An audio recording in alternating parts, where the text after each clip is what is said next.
Y'all, Bill was denied. Judge Aaron said, you better get out of here with this mess. And when I tell you he read, did he fulfilled in this new 11-page bail denial? Baby, he read, did he fulfilled?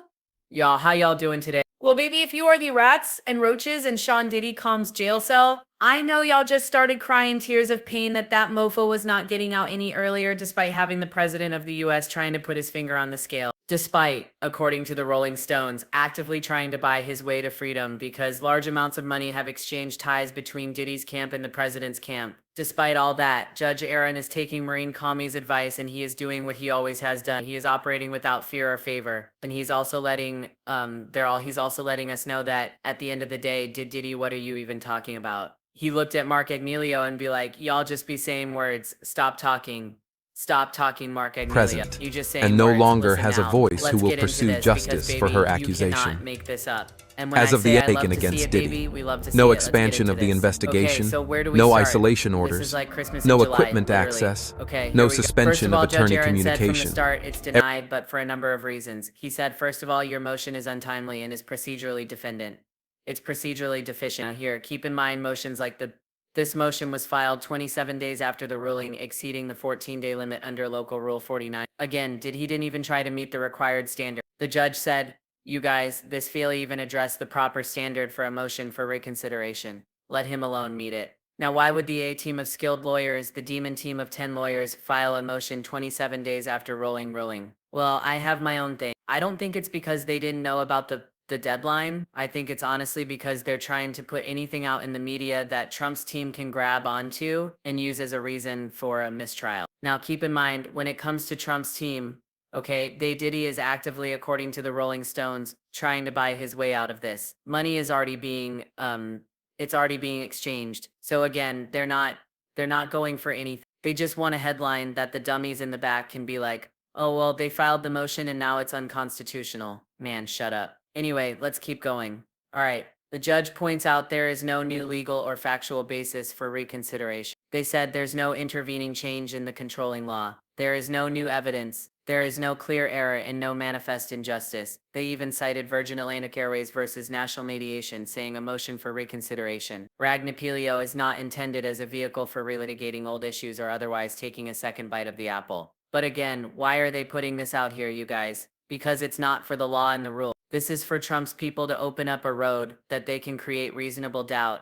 And the same doubt that the people are like, well, I don't really see Rico. I don't see the violence. When we had a video of her being dragged back, but it doesn't matter. He also said that the mandatory detention applies, and that is it there. He's not even taking it back. He said he quoted Congress and he said that Congress said the mandatory detention applies to any felony under Chapter 11. That is the Mann Act. It's an automatic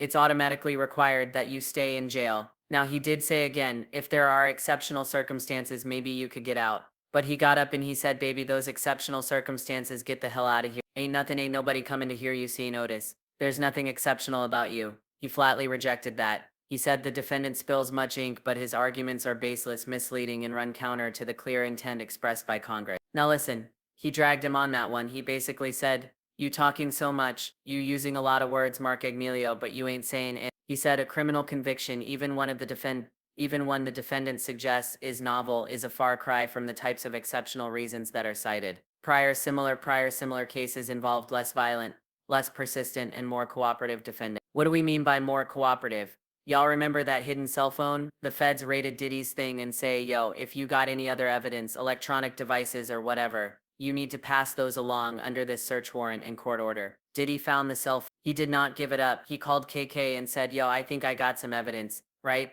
The evidence turned out to be a nothing burger to help Diddy. But the whole thing is the feds were like, yo, give us a cell phone. Diddy refused to get the cell phone. He cited employee-client privilege. He cited this, he cited that. At the end of the day, the judge had to give an actual order that he hand the phone over. Again, Diddy has been trying to not cooperate with the court as much as possible. Again, these similar cases that Mark Agnelio is showing involve less violent, less persistent, and more cooperative defendants. And get this, he also said, Diddy, we don't care how uncomfortable you are in the MDC. Those conditions do not justify release. Again, the fact that Judge Aaron said, I looked into it and staffing and medical care improvements at NDFC have gone so much more since that January 2024 Chabas decision have increased greatly. They said the MDC has been very present, responsive to us. and no The longer MDC has a gave us voice who will good pursue access to Diddy. justice Don't for her forget that the accusation. MDC actually bent over As of the backwards to taken make sure against that Diddy, Diddy could get there no earlier expansion and of stay the later. investigation, He got special no treatment in isolation court, orders, but he didn't think no that was equipment enough. access, And again, no he also suspension said of that attorney Diddy never claimed communication. that he was personally harmed in the He said the motion is devoid of any claims that the defendant himself was impacted in any way by those conditions. I would go one step forward and say, wasn't Diddy floating things that he was a hero? He was a celebrity in the MDC when he came back. He got a standing ovation because everybody was like, wow, I can't believe you did it. What happened, Diddy? I thought according to you, you was running that jail. Was that more PR spin, or were you lying then, or you lying now? More importantly, Judge Aaron goes to say he is still a danger to the community. He said that Diddy even admit it. He said the defense full-throatedly in its closing argument told the jury that there was violence here and domestic violence is violence. He said this type of violence, which happens behind closed doors, is impossible to police with conditions. And that's true because nobody even knew what he did to Jane. And the thing is, I know people don't want to believe it.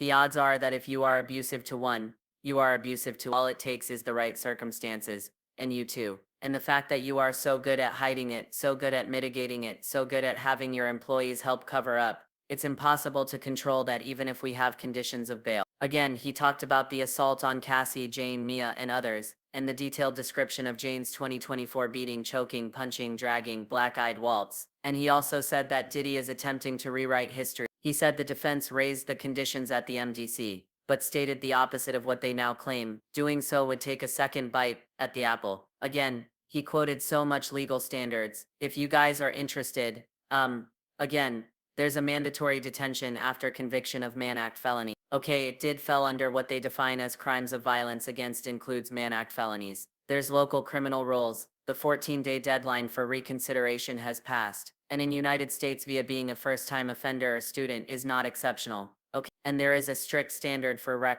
reconsideration. Again, you guys listen, I'm gonna go live later to talk about this, but Judge Aaron read Diddy down, spills much ink explaining why, but his arguments are baseless and misleading. Fails to meet or even address the proper stand. Defendant suggesting otherwise, relying on defunct policies is inaccurate and misleading. Fails to present any reason, and this should be swiftly rejected. And the defendant cannot now claim that there was an intervening change. Doing so would relitigate old issues. Y'all listen. Shout out to Judge Aaron and the federal prosecutors for speaking truth to power and saying, we don't care what this administration what will or plan to do right now. If it's under our watch, we're gonna do what's right now. What happens after that, they don't have any control of, but they are standing in truth to power. You guys, this is great news. I'm gonna go live later and talk about that rolling article. In the meantime, let me know what you think in the comments. I'll talk to you all later.